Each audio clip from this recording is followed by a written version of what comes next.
जब तक आपकी आंखें आपके लक्ष्य पर है, आपको कोई रुकावट नज़र नहीं आनी चाहिए। जब तक आप अपने स्वभाव में बदलाव नहीं लाएंगे, तब तक आप सीख नहीं पाएंगे।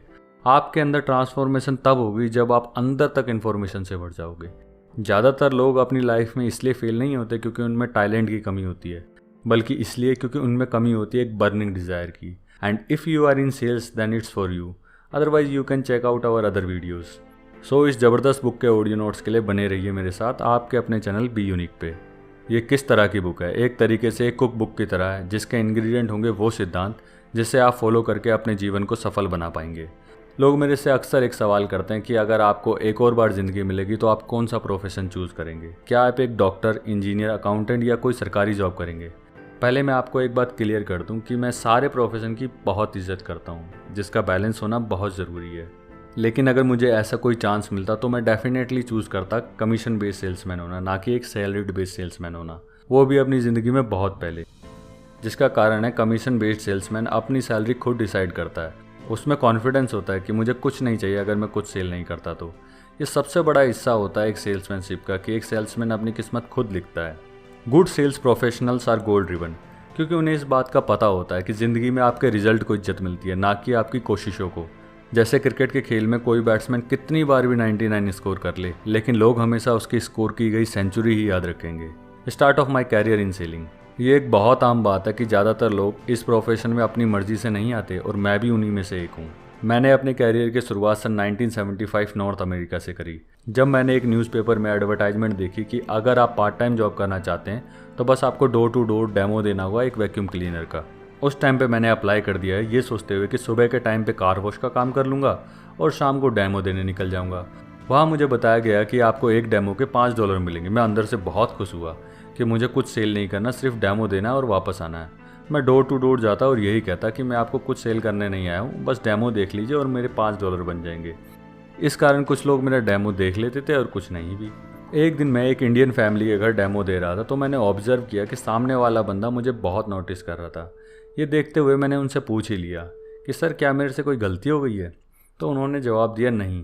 फिर मैंने कहा, आप ऐसे क्या नोटिस कर रहे हैं? इस पर उन्होंने पूछ लिया कि आपने कभी लाइफ इंश्योरेंस सेल किया है? इस पर मैंने जवाब दिया नहीं, और कभी करूँगा भी नहीं, क्योंकि ज़्यादातर लोग ये कहते हैं कि लाइफ इंश्योरेंस वाले एक कीड़े की तरह होते हैं जो किसी को भी 3 घंटे तक चिपक जाते हैं, और जब तक सामने वाला एप्लीकेशन पर साइन नहीं कर देता।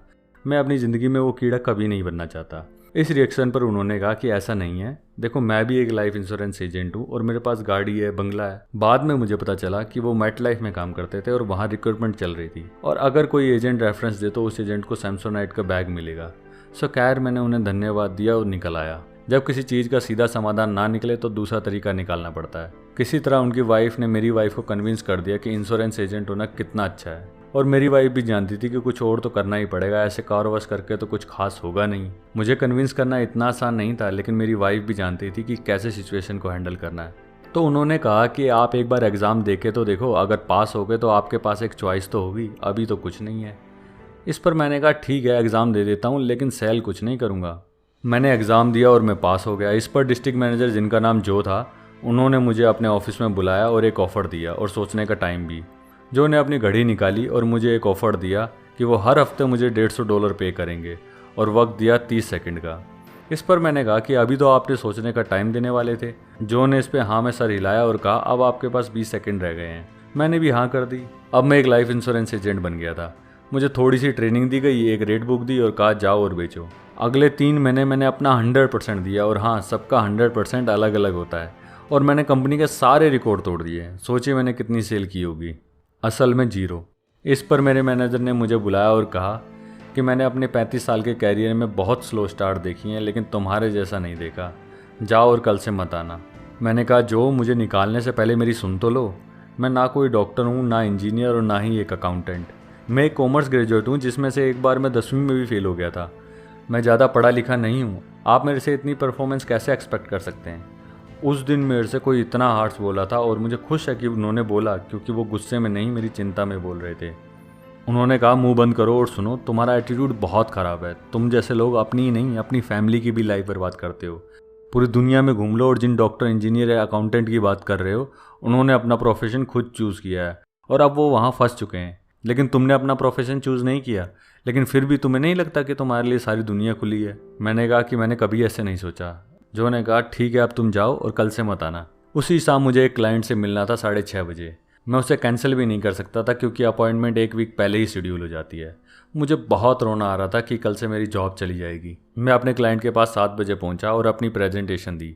टाइम देखा तो 11:30 बज रहे थे, लेकिन फिर भी कोई सेल नहीं।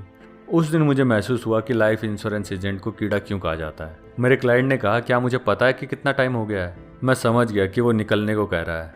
उसने फिर पूछा कि क्या तुम्हें पता है कि मुझे कल सुबह काम पे जाना है? मैंने कहा जी बिल्कुल सर। ये उसका दूसरा तरीका था कहने का कि दफ़ा हो जाओ, लेकिन उस दिन मेरे से हिला भी नहीं गया। इस पर उसने पूछा कि तुमसे पीछे छुड़ाने का मुझे क्या देना होगा। मुझे लगा कि वो पॉलिसी का रेट पूछ रहा है, तो मैंने उसकी एज कैलकुलेट करके $25 बता दिए। इस पर वो बोला कि पहले क्यों नहीं बता दिए जब आए थे, ये लो और जाओ। वो मेरी पहली सेल थी। मैं आधी रात को घर आया और सुबह अपने मैनेजर को कहा कि ये एप्लीकेशन है, कम है लेकिन चेक के साथ है, क्या मैं रुक सकता हूँ? मुझे कार वॉशिंग के अलावा कुछ नहीं आता और वो मैं अब करना नहीं चाहता। मैं कमिटमेंट करता हूँ कि आगे से आपको कभी भी कहने का मौका नहीं दूंगा। उन्होंने मेरी तरफ देखा और कहा कि ये छोटी बात नहीं है, बहुत बड़ी बात है, अपनी फैमिली के बारे में सोचो। उस दिन मैंने कमिटमेंट कर ली और उस दिन से मेरी लाइफ चेंज हो गई। उस साल मैंने 10 लाख के लाइफ इंश्योरेंस सेल किए और अगले साल 30 लाख के। बाद में मैं यूएस आ गया और 3 नए बिजनेस स्टार्ट किए। मेरी वाइफ ने भी न्यू जर्सी में अपना ऑफिस खोल लिया। Why do I share my story with you? First और सबसे बड़ा रीज़न, जिस टाइम मेरे मैनेजर ने कहा कि मुंह बंद करो और मेरी सुनो, उस टाइम मैंने एक इंपॉर्टेंट लेसन सीखा कि कभी कभी ज़िंदगी में सख्त होना पड़ता है विनम्र होने के लिए। लीडरशिप कोई पॉपुलैरिटी कॉन्टेस्ट नहीं है। उन्होंने मुझे सख्ती से बोला, लेकिन एक टीचर की तरह, एक पेरेंट की तरह। सेकंड, मैं अपनी सारी ज़िंदगी दुनिया को दोष देता रहा, लेकिन बाद में मुझे एहसास हुआ कि सबसे बड़ी प्रॉब्लम तो मेरे ही अंदर थी। बाहर से कुछ नहीं बदला, लेकिन अंदर से ज़रूर कुछ बदल गया, जिसने मेरी ज़िंदगी में एक नया मोड़ दिया। उस टाइम मैंने सीखा कि सेलिंग में विल ज़्यादा मायने रखती है स्किल से। स्किल को सीखा जा सकता है, लेकिन जिस टाइम आप अपने बुरे समय में होंगे उस टाइम ये विल ही होगी जो कहेगी उठ और थोड़ा और कर, थोड़ा और पहले से बेहतर। और यही थोड़ा और बेहतर आपको बहुत आगे ले जाएगा। ऑर्डिनरी और एक्स्ट्रा ऑर्डिनरी में अंतर सिर्फ एक्स्ट्रा का ही होता है। थर्ड, मैं अपने कई सेमिनार में जाता हूँ और पूछता हूँ कि आपने कभी हॉर्स रेस देखी है? तो सब कहते हैं हाँ।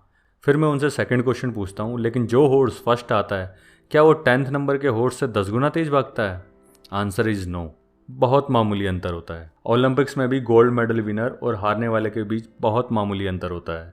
यही हमारी लाइफ में भी होता है। क्या हमें अपने कंपटीशन से 10 गुना स्मार्ट होने की ज़रूरत है? बिल्कुल नहीं। बस वही मामूली अंतर चाहिए आपको। ज़्यादातर हारने और जीतने वाले के बीच मामूली अंतर चाहिए होता है। तो दोस्तों आज के लिए इतना ही। नेक्स्ट वीडियो में मैं आपको इसके नेक्स्ट पार्ट के बारे में बताऊंगा। तब तक के लिए टेक केयर।